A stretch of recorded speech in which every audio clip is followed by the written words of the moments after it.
to the Honorable Troy Weber, who is an Associate Justice of the Appellate Division, First Department, and co-chair of the Franklin H. Williams Judicial Commission. Judge Weber was elected to the Civil Court countywide in November 1993, and thereafter elected to the Supreme Court, New York County, in November 2002, before being assigned to the Bronx Supreme Court Criminal Division. Prior to joining the bench, Judge Weber served as Assistant District Attorney in New York County, Senior Associate at a law firm, and Deputy Bureau Chief at New York City Corporation Counsel, and Law Assistant to a Supreme Court Justice in New York State. She is a graduate of the New York University School of Law and a judicial descendant of the Honorable James Watson. Judge Weber? Thank you so much.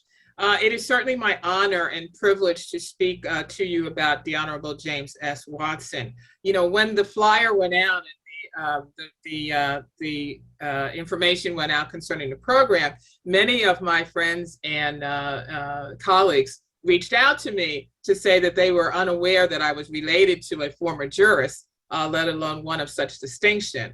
Alas, as stated, our ancestry is not biological. Rather, it is that I have the honor of being a judge and following in Judge Watson's footsteps.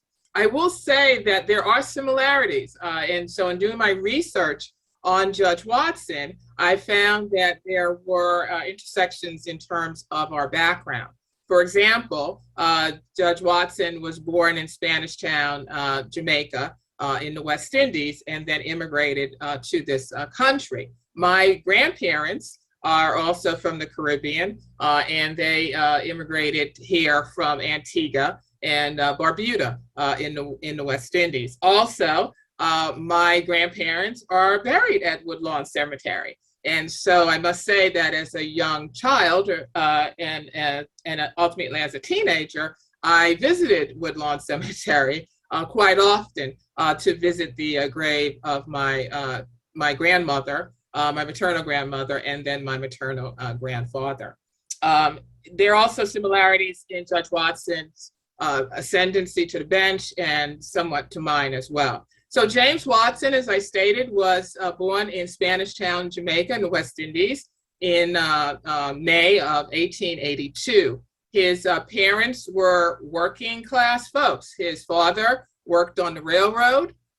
His mother was a homemaker. He received his education in the public schools of Jamaica. And then when he left school, he became a porter, I believe, in the hotel industry. He was a bookkeeper, chief clerk, cashier, etc. All working class, professions and positions in Jamaica. In June of 1905, Watson immigrated to the United States. He attended school here in New York, in Harlem. And then he ultimately received a diploma, obviously, from high school here in New York, in Harlem. He then attended City College, which many individuals of descent, African Americans attended City College. It was the place to go. There were avenues available to us at City College. He graduated from City College, and then he attended New York Law School. He attended New York Law School and ultimately received an LLB from New York Law School. He was admitted to the bar of the state of New York in 1914, and then he was also admitted in the Southern District of New York as well. Upon leaving law school, he went and practiced at a law firm where he was able to hone in his legal abilities. Interestingly enough, his first position and his first specialization was tax. And the law firm that he went to, he was in the Department of Corporation and Tax Laws, which he flourished. And apparently he loved tax law. And this was one of the things that he did for a long period of time. After leaving the firm, he established his own practice, again, doing general litigation, but also specializing, as I said, in tax and also maritime law, which was also something that was not done at the time by African Americans. He left that practice at some point, and in 1930, he became a special assistant corporation counsel in the city of New York, again in the tax division. Again, our careers intersect to somewhat, because I was also an assistant corporation counsel here in the city of New York. Watson ultimately campaigned for municipal judge in 1930, and he, along with Charles Tooney, became one of the first two justices of African American descent elected to judicial office in New York City. So again, in 1930, we have the first African American elected to judicial office in New York City. Watson was assigned to the municipal court. The municipal court was where individuals, judges of African American descent, as well as women, were assigned. And the municipal court, interestingly enough, was known as the Poor People's Court. It was there that they decided landlord-tenant cases, small civil cases, some criminal cases, but really the small civil cases and the landlord-tenant cases were the main types of cases that they would preside over. There was also, during the 1930s, obviously, we're talking about a lot of issues with tenants, with evictions. We have rising unemployment. And so, Judge Watson had to deal and address a lot of these issues, which were just paramount, obviously, during the Depression. And at some point in time, as is done now, judges are rotated or sometimes assigned to other counties. So while he had initially been assigned to New York County, Manhattan, at some point he was assigned to Brooklyn and then to the Bronx. Interestingly enough, when he was assigned to Brooklyn, he became the first justice of African American descent, the first African American justice to sit in judgment over white litigants. And, at the time, it did create some issues because there were individuals, white litigants, who did have issues with a Black individual, a Black judge, presiding over their case. However, based upon his legal acumen and based upon the way in which he carried himself judicially, as well as his knowledge of the law, most of the litigants came to not only like him, but respect him. Many of his colleagues and attorneys also acknowledged his abilities, and this began his reputation as being a very good judge and a very knowledgeable judge. He also, as I said, served in the Bronx, and again, he was very highly thought of by the Bronx County Bar Association. During this period of time, he was also a hard worker.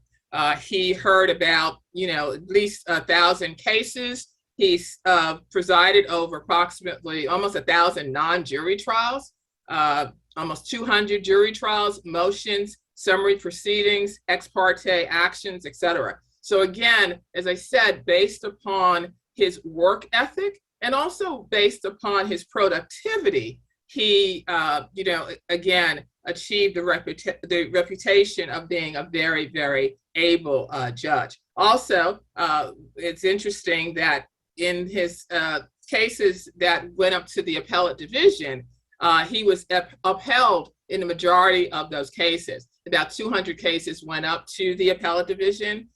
He was upheld in about 150 of those cases, and reversed in the others. So again, as I said, he was considered a very, very good judge, very knowledgeable as to the law, and also someone who was personable as well. In 1940, he ran for re-election. He and Tony ran for re-election. What was interesting is that despite the fact that he had been designated by the Democratic Party, as well as the unanimous endorsement of the various bar associations, there were issues with his reelection. There were other individuals who wanted that position as well. And so there was contentious pre-election discussions concerning Judge Watson. And based upon, however, the backing of the bar associations, et cetera, he was finally elected and won the majority of votes and was therefore on the ticket. Judge Watson resigned from the municipal court in 1950. When he did so, there were, again, accolades paid to him as one of the most able jurists in New York. I know it was mentioned by one of the other panelists that he too was in contention for a higher office. I know President Truman at one point in time considered nominating him to the federal bench, but that did not occur. Following his resignation or retirement from the bench, Judge Watson engaged in other civic